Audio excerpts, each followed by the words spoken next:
Hey guys, it's Drew Cook. This is my 2026 Skeeter FXR 21. We're here at SonarPros. It's pickup day, so it's like the first day of school. You get to go see all your friends again. But starting off in the back, we got the Yamaha 250 show, 8-foot power poles like normal.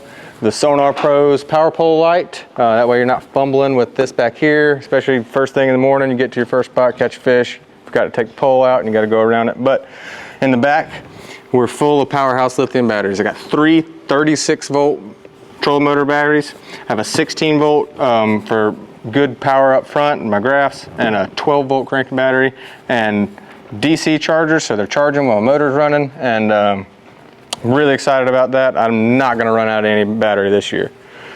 Moving forward, something a little different this year. Got some beat down mounts, but we have a HDS Lowrance 10, and then the new Power Pole Vision. The Power Pole Vision is something I'm really excited about.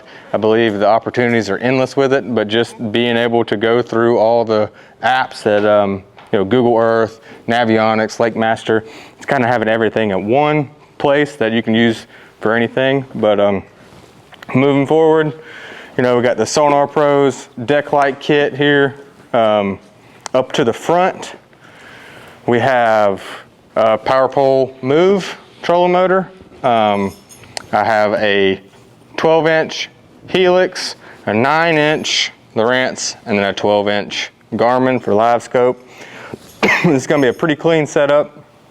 We got the 360 hooked up. So this year we have scope and no scope tournaments, and it's going to help, especially on those no scope tournaments, having that 360 and being able to run troll motor. This is the second time I've run the Power Pole troll motor. Really looking forward to that. And so that's kind of the boat this year, and got a pretty good looking color scheme. It's going to get wrapped up and make somebody very happy at the end of the year, but hopefully this will be the boat that we win a whole bunch of money out of.